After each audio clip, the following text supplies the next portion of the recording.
Emily opened her closet on a Sunday morning, looking for one specific black sweater, and instead, she found 11 others just like it. 11. Most still had the tags on. She just sat down right there on the floor of her closet, surrounded by clothes she barely even remembered buying, and asked herself the question that had been quietly following her around for months. Why do I keep buying things I don't even need?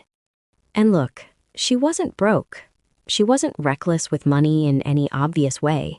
She paid her bills on time, had a little emergency fund, genuinely thought of herself as a responsible person. But almost every single week, something new showed up on her doorstep that she couldn't really explain a few days later. She told herself all the usual things. I just need more willpower. I need to be more disciplined. Okay, I'll do better next month. None of it stuck. And here's the thing. Emily didn't know yet. The thing almost nobody tells you. It was never about her willpower. It was about her environment. I want to walk you through what was actually happening in Emily's brain every time she made one of those purchases. Because if you've ever felt like her, even a little, this might change the way you think about your own spending. And hey, if that sounds like something you need, go ahead and hit subscribe now, because this is exactly the kind of thing we get into every week around here. It was a Tuesday evening. She'd had one of those long, frustrating days. A project got rejected, a coworker took credit for something she'd actually done, and by the time she got home, she felt drained in a way that had nothing to do with money at all.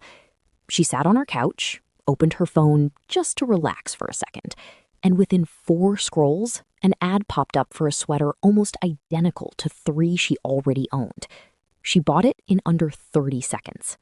Here's what most people don't realize about a moment like that. Emily wasn't really making a decision about a sweater.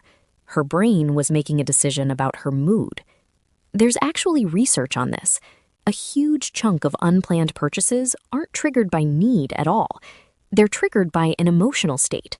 Stress, boredom, loneliness, even just wanting something good to happen after a bad day. The purchase isn't really the point. It's a shortcut to a feeling. Relief, control, that little hit of something good just happened to me. And this is exactly where the whole willpower myth falls apart. Willpower is a limited resource. It gets used up throughout the day. Every decision, what to eat, what to say in a meeting, whether to answer that email, it's all drawing from the same battery. By 8 p.m. on a stressful Tuesday, Emily's battery wasn't just low, it was empty.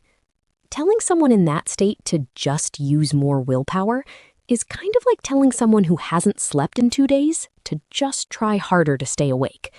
It's not a character flaw, it's just biology. But here's the part of Emily's story that actually changed things, and it wasn't more discipline.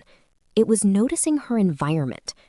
She realized every one of those unplanned purchases had something in common.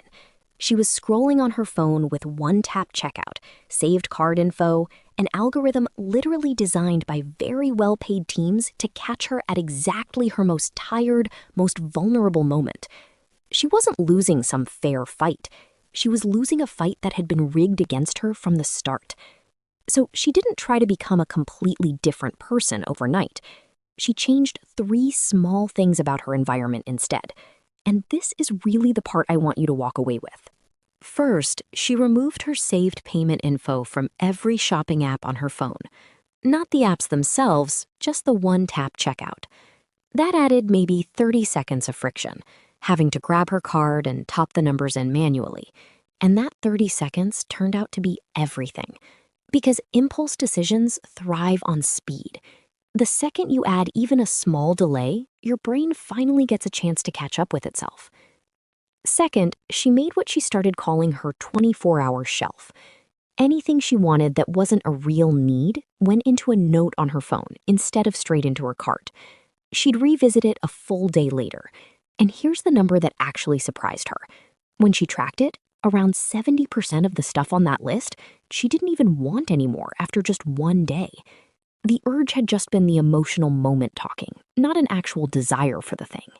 Third, and this one felt almost too simple to matter, She started noticing her trigger moments, the specific situations that reliably came right before an unplanned purchase. For her, it was almost always the same pattern: a stressful day, then scrolling alone on the couch that evening. Once she could actually see that pattern, she didn't need willpower in the moment at all. She just swapped the scrolling for a 5-minute walk instead. Not because walking is some magic fix, but because it broke the exact sequence that used to lead her straight to the shopping app. None of these 3 changes required Emily to suddenly become more disciplined. They just required her to become a little more aware and to redesign the small moments in her day so the easy choice and the right choice ended up being the same choice. 6 months later, Emily wasn't a different person with a different personality. Same Emily, same stressful days, same annoying coworker, same tired Tuesdays. What actually changed was the path of least resistance. The impulse buy used to be 1 tap and 30 seconds away. Now it needed manually typing in card details and surviving a 24-hour wait. And that tiny bit of friction was enough to let her actual values, not her exhausted brain's shortcut, make the final call. So here's what I want you to take from Emily's story. Whether your version of this is clothes, gadgets, food delivery, whatever it is for you, you are not failing because you lack self-control. Most people who struggle with this are actually really disciplined in other parts of their life. The real issue is almost always a mismatch between your environment and your goals. An environment that's often quite deliberately built to make the impulsive choice the easiest one available. So if you actually want to change this, don't start by promising yourself you'll try harder. Start by asking one question. What's the smallest bit of friction I could add right before my usual trigger moment? Maybe that's removing saved payment info, like Emily did. Maybe it's deleting one app off your home screen. Maybe it's just noticing the pattern right before you spend. The mood, the moment, where you're sitting. Because once you can actually see the pattern, you're not fighting it blind anymore. Willpower was never really the missing piece. Awareness was.